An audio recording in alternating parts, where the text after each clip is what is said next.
I think you're very, very pretty and you're an amazing singer.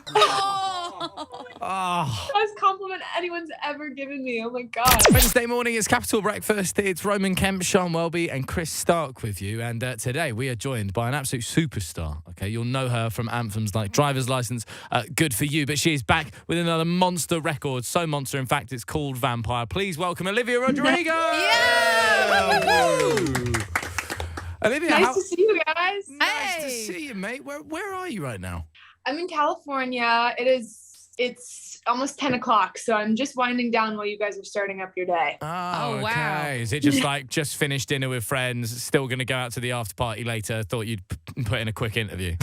Yeah, exactly. This is a good nightcap. This is what it Right. That's exactly. Well, hopefully Yeah. we're not too boring for a nightcap. Let's put it that way. Oh my God. The opposite. We've got to say, firstly, congratulations. Massive song. Just sounds huge on the radio. We love it. Read this quote about it. I don't know if you guys have seen this. It says, the pre-chorus has a dreamy lightheadedness to it that's quickly become the Rodrigo trademark. Oh! Must be amazing, right? To be one album in and have this stamp on the music industry already. Okay, I'll take it. Yeah. Yeah, dream lightheadedness. Are you a Twilight fan? Oh, huge. OG. I love the movie so much. It was like my childhood. Team Edward or Team Jacob? Definitely Team Edward. What about you? Were you Team Edward or Team Jacob? I feel like I'll know exactly who you are by this one question. No, I was Team Edward, to be fair. Because Okay, good. it was one of those where when the movies first came out, it was a little bit. Everyone from my perspective would go Team Jacob, but then people went Team Edward. But to be fair, my love of Robert Pattinson has changed since he became Batman. Oh yeah. Yeah, It's only increased, I bet. Exactly. I did end up doubting him at first. But like when you were writing this tune, obviously it being called Vampire, did you rewatch the films, get a little bit of inspo, anything like that? No, I feel like I should now. I feel like now, in celebration of it being out, I need to have a celebratory watch of all of the movies. But no, I'd always been obsessed with the concept of a vampire. I think it's a really interesting phrase. It's an interesting word that has so much cool lore attached to it. So I think it fitted a song title really well. I remember seeing that tweet that someone put up to Mark Zuckerberg that you were testing out different lyrics, weren't you? Bloodsucker, Mark Zucker, and then he replied. I know, isn't that crazy? It's so funny. It's so funny how you post something on the internet and the craziest, most random person can see it. It's like you never realize how many people can see an Instagram post that you put up. It's so funny. I love that's a new thing for you. You put something up on Instagram, but you don't know how many people are going to see it. I mean, you can't even fathom. It's so absurd to me. I can't even start thinking about it. It's absurd. Were you nervous at all about, because obviously you've got this second album coming out in September called Guts. We've spoken to Lewis Capaldi before about the pressure of a second album, and especially when you've had so much hype first time round. Did you feel the same? Yeah, he's so amazing. I love him. Yeah, I mean, definitely there's a ton of pressure and so many expectations. I think I was really daunted by it all at first, when I first started embarking on writing this record. But I think kind of midway through, I kind of had to shift my perspective, and I just tried to write songs that I would like to hear and songs that I would like to listen to. And when you make that your sole focus, it gets a little easier and definitely a lot more fun.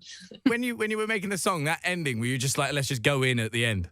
Yeah, we wanted to make something really crazy. One of the things that I love about the song is that it kind of crescendos. It just gets louder and bigger until the end. It really grows. And I don't know. I'm obsessed with songs that are really dynamic. So that's something we tried to do. You know, when you record that song and you finish it and you're sat there, do you know it's a massive anthem when you, the second you've recorded it? You know, I think when I was writing it, when I was just sitting down at the piano writing the chords, I had a really special, fuzzy feeling in my stomach that I get sometimes when I write songs that I really love. And so I think writing it, I was like, maybe this is special. If not for anyone else, at least for me. But it's hard to kind of record a song and finish it. You always have doubts. I think that's normal and natural. I mean, I was listening to it and wanting to tweak things up until the day it came out. So I don't know. Really? It's hard to say. When you've got a song, when you're about to bring out a song, who's your first person that you trust with new music, and you say, tell me honestly what you think? Yeah. I love playing new songs for my friends, especially my friends who aren't in the music industry, because I feel like they can have a more objective perspective on it. Like, I don't know, I feel like some of my friends who are like producers and songwriters, they'll listen to it and be like, oh, like that one bass line, I feel like that should be louder. I'm like, no, like, how does it make you feel? How does it make you feel? So I don't know. I try to do that. I also play everything for my mom too. She's my toughest critic. Oh, really? Oh, see, that's the thing. Like, a lot of people would just be like, you've got to sit in the car. You've got to be in the right vibe to listen to it. Can't be on like headphones or anything like that. So you play to your mum? I play my mom songs in the car all the time. I very much value her opinion. How harsh does she go? I take everything with a grain of salt. That being said, because I played her driver's license for the first time, like 2-3 years ago, and I remember her going, I don't know if I love the bridge part. It's really loud and it's really big, and it turned out to be like so many people's favorite part of the song. So just to show. I really like that you. I really like that you value your. I really like that you value your mum's opinion. And I said that I was speaking to you this morning. I told my little girl, she's 8 years old. She's your biggest fan, Olivia.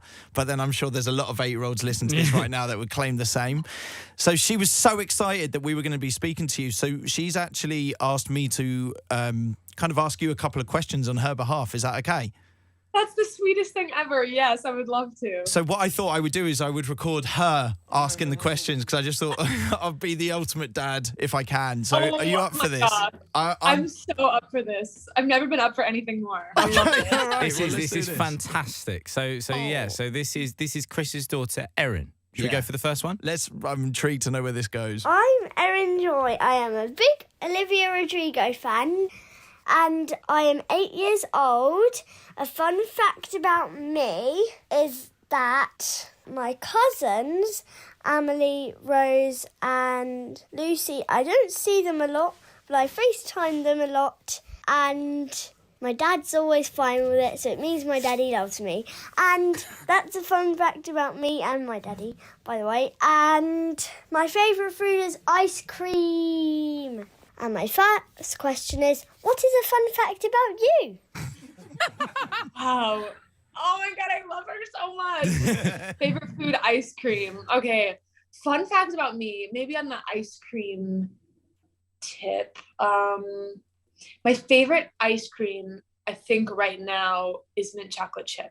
That's my favorite ice cream. That's my fun fact. Oh, mint chocolate chip. That's controversial.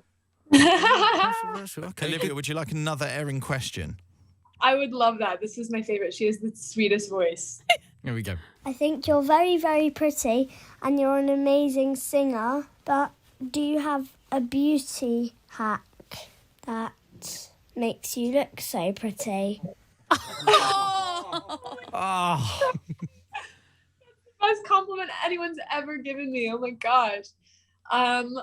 My beauty secret, man. I think I always wear sunscreen. I try to do that. That's important. And I drink a lot of water. That's so boring. I feel bad giving such a boring question to a boring answer to such a sweet, interesting That's girl. good But advice. I I think can't think of anything else. so you wear sun cream all the time? Because you meant to do I that on your show. try. Yeah, you're supposed to, I think. That's like, if you're doing it, Olivia, then I will carry on doing it. Charles slapping on factor 50 as we speak. Yeah, exactly. Yeah. Should we go for another one? Yeah, come on. Here we go. I'm really excited for my birthday, although it's in ages. And I hope my daddy gets me tickets to see Lewis Capaldi.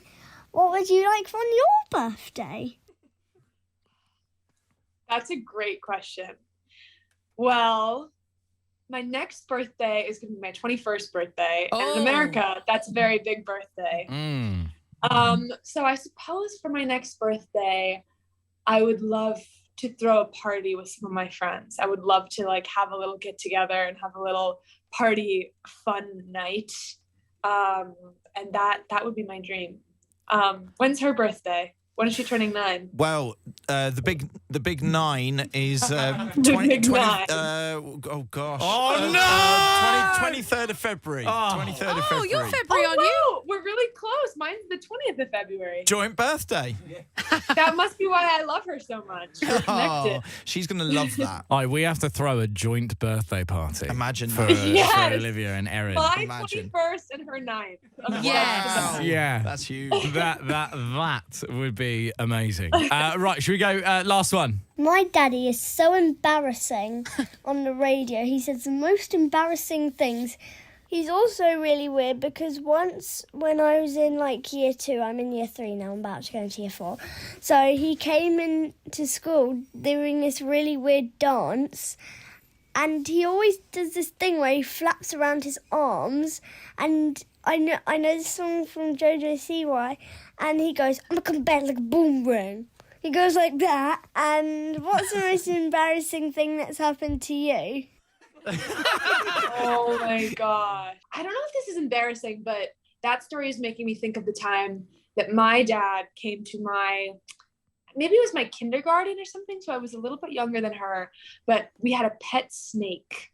And for my kindergarten class, it was like some show and tell day. And he took the snake to kindergarten, and all of the kindergartners like stood with their hands like this, and the snake slithered through all of our hands. And I don't know if that would qualify as embarrassing, but it certainly isn't pleasant to think about now. What, that your dad showed off that you've all had a pet snake? Yeah. And you became known as the snake kid. These, like, slithering through all these like 5-year-old hands. It's just, it's not ideal. I wouldn't do it again. Amazing. Hey, well, look, Olivia, thank you so much for chatting to us today, and thank you, firstly, to Erin for doing our job. Yeah. No, she will absolutely love that. So thank you so much, Olivia. That's so lovely of you to answer her questions. Yes, cute. Well, tell her I say hello, and I hope that I get to see her next time I'm in the UK. Absolutely. 100%. Olivia, thank you so much. Congratulations on the brand new song, Vampire. We'll have to throw you a birthday party next time you're in the UK, all right? I'd love that. Thank you guys so much for your time. I really appreciate it. Perfect. Oh, Let's hear it for same. Olivia Rodrigo, everyone! Yeah!